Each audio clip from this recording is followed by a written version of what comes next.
Well, so I got to talk about guns real quick.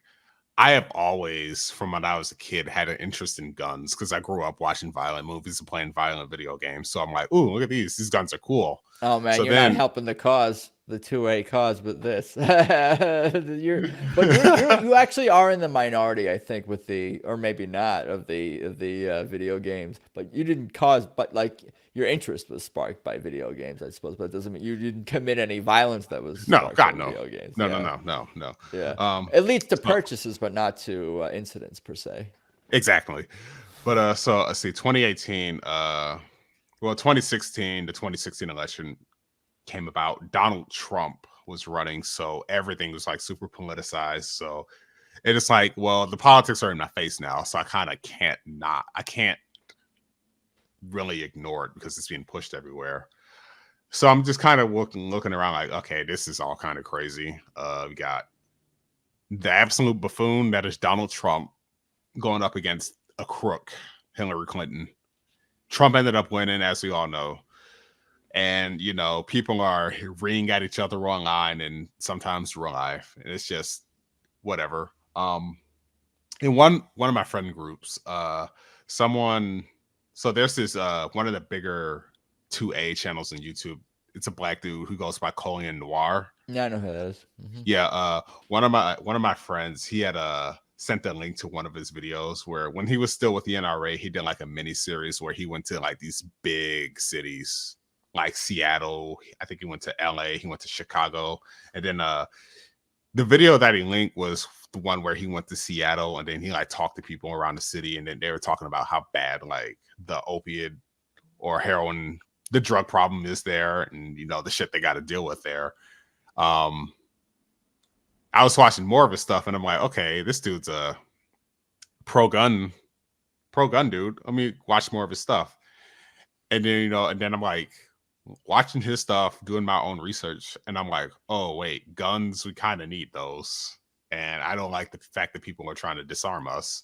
And then it gets even deeper when you look into the history of gun control in the United States and how it was based in racism. So and I'm not one who complains about race all the time like you see some people do, but that's kind of like, it's one thing where this is one of the things that made me look at the left and go, hey, what's going on?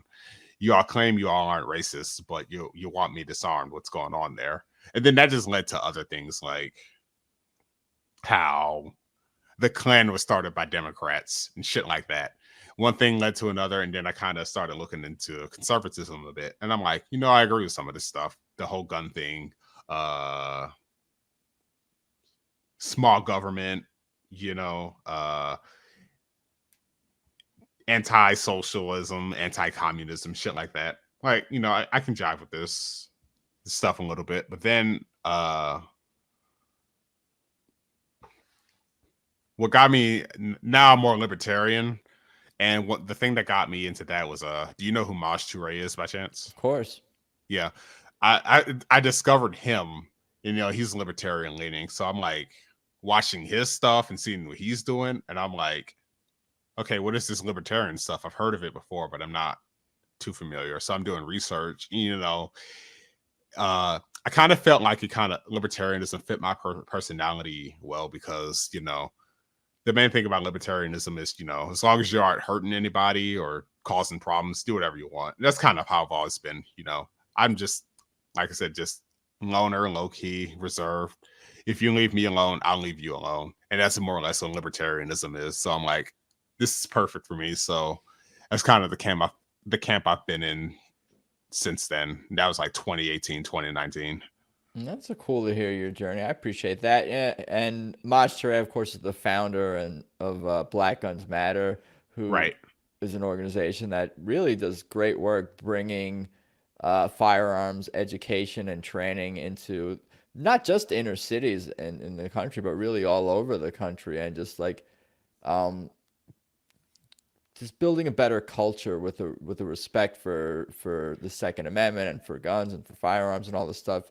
And I know police appreciate what he does. Like they want to be in a community with people who respect firearms and know how to use and can defend themselves. It's the the intelligent cops like prefer that. So that's interesting to hear you talk about Colion Noir. That's how you say his name, Yeah. right? And how he kind of like, I guess he kind of did he kind of like red pill you via guns or gun issues? It almost sounds like.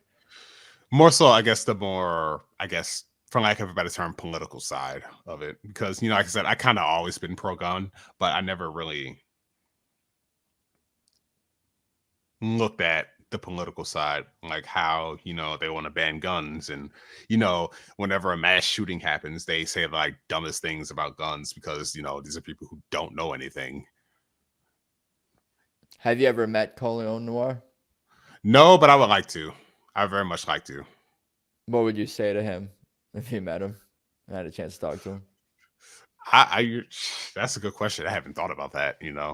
Uh, I guess maybe pick his brain about maybe like his time with the NRA and stuff like that because he's also a lawyer.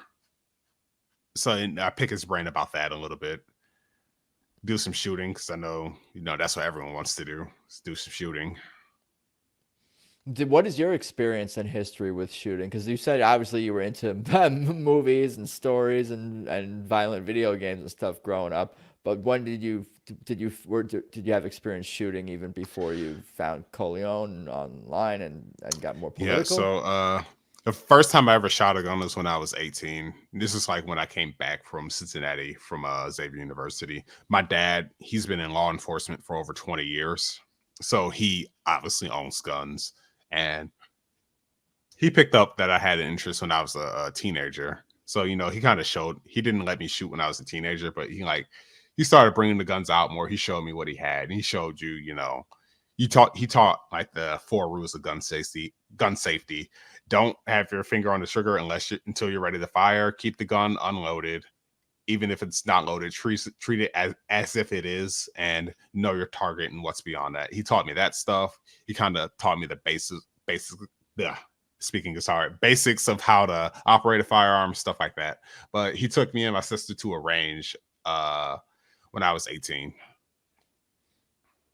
That's cool. That's great. And it's funny to like I'm almost like trying to listen to our conversation almost from like a normie perspective or a leftist perspective. They would almost be like horrified by the idea. Some people would be horrified by the idea of like a father like exposing his kids to like guns. Like it's so I don't know foreign to some people, and that's kind of a foreign thing to me. Actually, I was never really around that, but I obviously not horrified by people, and it's I think a good thing. Quite the opposite. That like you're doing family bonding, you're being educated, you're being empowered, and learning how to ultimately defend yourself and all this stuff. Like kudos to your dad and to Colion and to Maj to kind of pushing you or helping you in your journey, your firearms journey, so to speak. Right.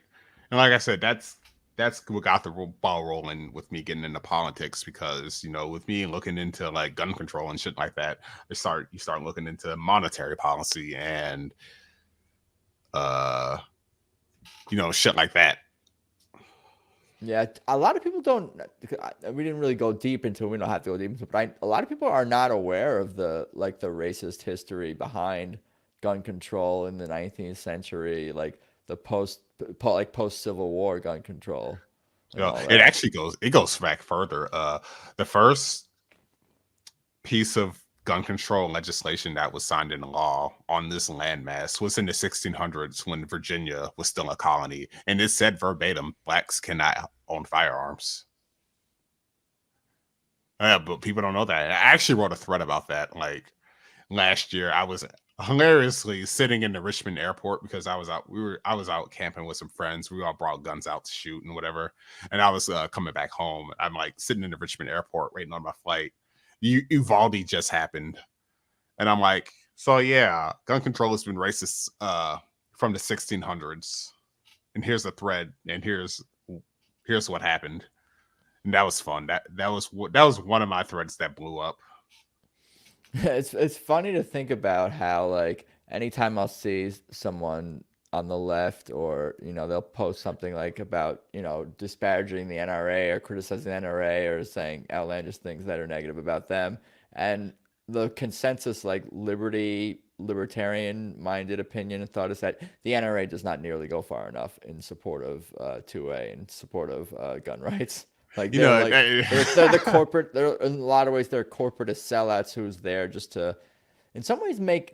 I mean, correct me if I'm wrong, but there to make deals with their political opponents, and also just, I guess, sell guns. They're more interested in selling guns because they're a lobby group, so they're being supported by, manufacturers. So they're more interested in, I think, selling guns than they are actually in gun rights. Is there something to that? yeah, and then I think it's just also, they're just trying to get people to spend money to join the NRA for them to not Right. do It's it. to make money. For Wayne LaPierre to buy expensive ass suits and then his wife to get expensive ass hairdos. Right. They're definitely one of the most powerful lobbies, I would say, I'm guessing still, and I'm sure there's a board that is making more money than they probably deserve. That's is the case with many boards. Yeah, pretty much.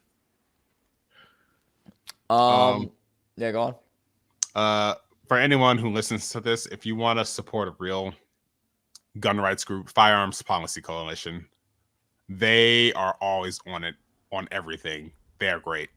Support them, follow them on social media, donate to them, and they fight the good fight. They are the gun rights organization who actually does practice what they preach.